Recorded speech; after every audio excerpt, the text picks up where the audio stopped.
Isang ina ang nagsilbing ilaw at haligi ng kanilang tahanan. Siya si Nanay Ragit. May 4 na anak at ang kanyang asawa ay mayroong sakit. Si Nanay Ragit ang mag-isang naghahanap buhay para sa kanyang pamilya. Ngunit kinapitan din ito ng sakit dahil sa kawalan ng pera, hindi na ito makapagpagamot at tuluyan na ang binawian ng buhay. At ang kanyang katawan ay nakabalot lang sa kumot. Tunghayan po natin ang kanyang kwento.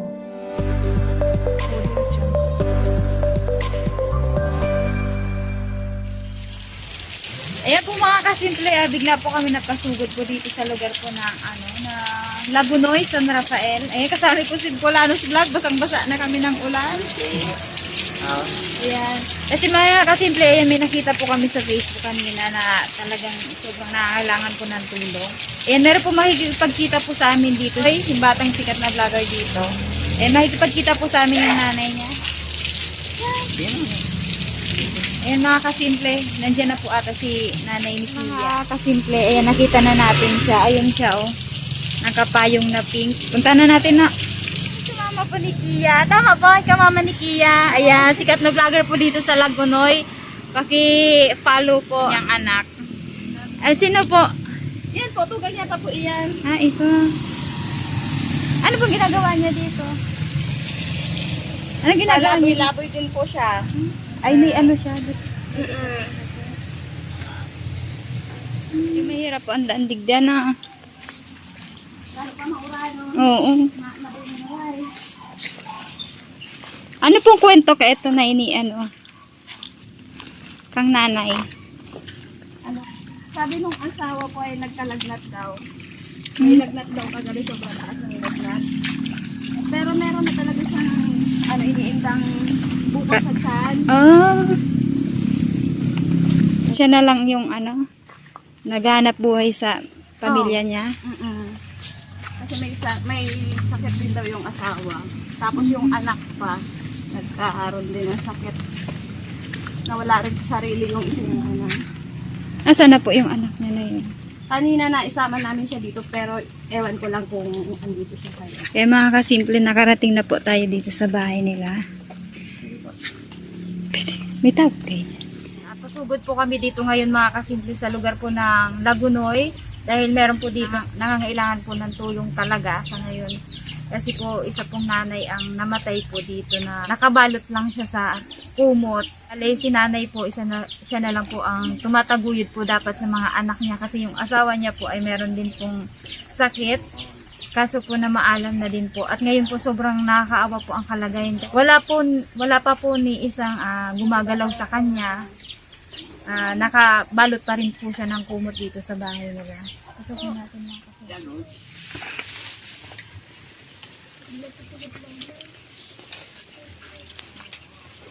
kasi. Ay, grabe ang loob ng bahay.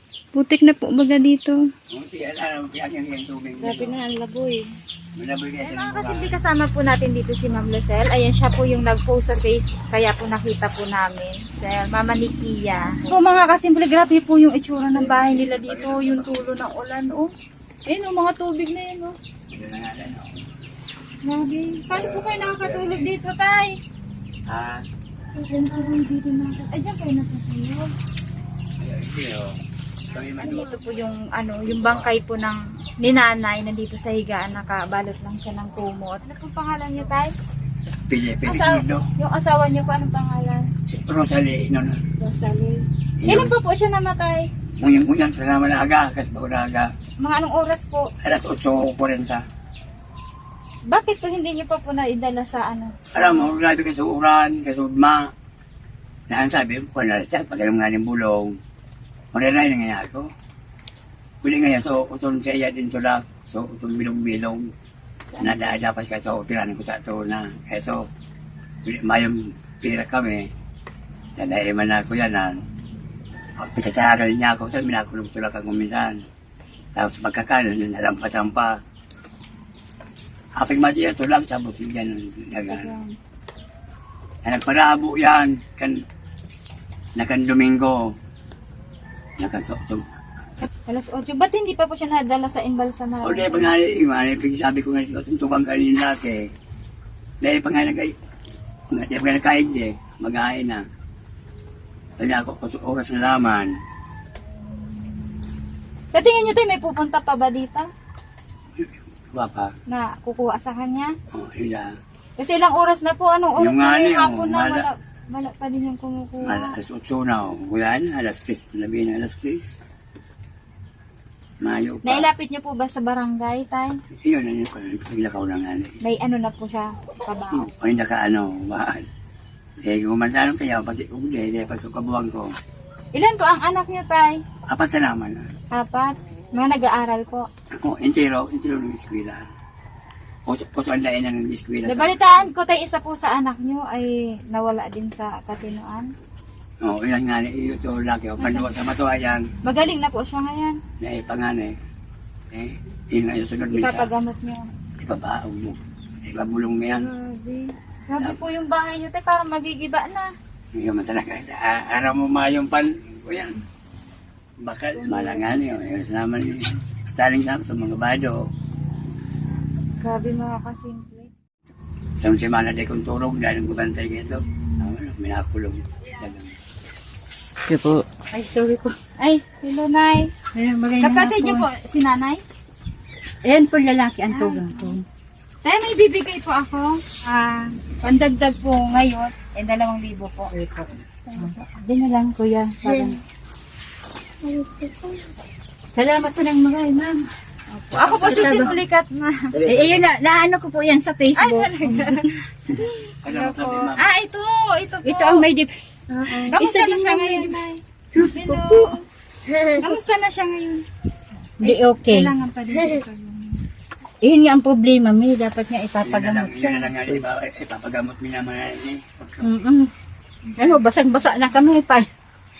Palakad-lakad. Yan, kung gusto niyo pong mapanood yung unang tumulong po dito, si Ma'am page po ni Kia. Ay mapapanood niyo po doon Mapapanood yung namin unang mga ano interview niya. po ni Ma'am dito sa pamilya po nila.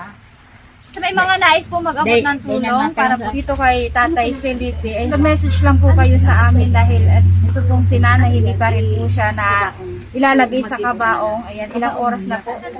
8 hours na mga kasimple. Ito po yung anak na sinasabi na may kailangan din ipagamot.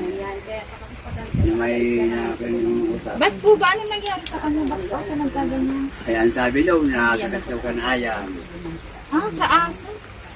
Nakalingali na abang pa yan. At pa, Ilang taon na po siya? malima 60 na yan. Yun na taon. Dahil daw sa kagat ng aso, panganay na anak ni Nanay Ragit ay nawala sa Katinoan. Isa pa sa mga problema ni Tatay Felipe kung paano niya maipapagamot ang kanyang panganay na anak.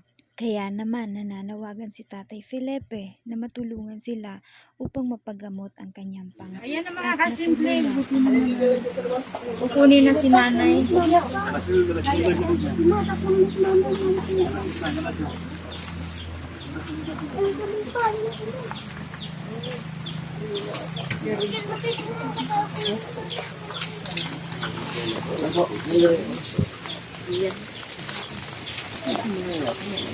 Maurin, ate.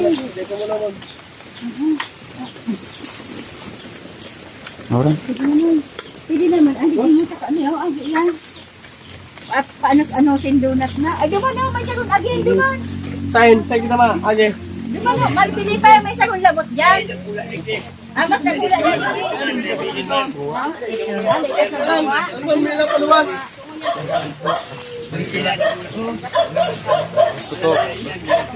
Magino kaming tamaw. Ayan mga kasimple, after 8 hours, ngayon lang po makukuha yung bangkay ni nanay. Kaya nakapag-abot na din tayong konting tulong.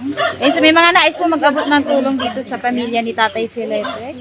Ayan, mag-message lang po kayo sa amin dahil kailangan na kailangan din nila ng tulong. Nagpadya ka? Nagpapadya ka? Padya? Ano gano'n siya? Ay, magi. Tagalog yan. Magi na magi. Linis din siya ng sila. Hindi ka na ito. Sana, nababoy. Sino? Sino? Yan.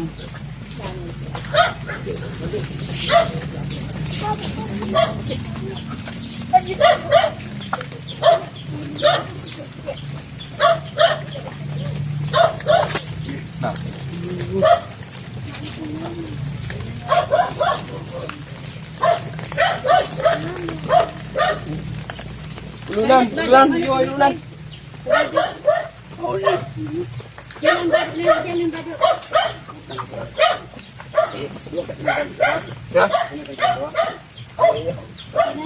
Ang kinilang mo padara mo sa yuki ko yan. Ay, ako magsiganilas. Ba't dito nila sana? Ano nang manilas? Kayo, kasi nila lang magsiganilas. Iba na yun, sabay yung tama ko lang. Salamat sana po sa labos. Sige po.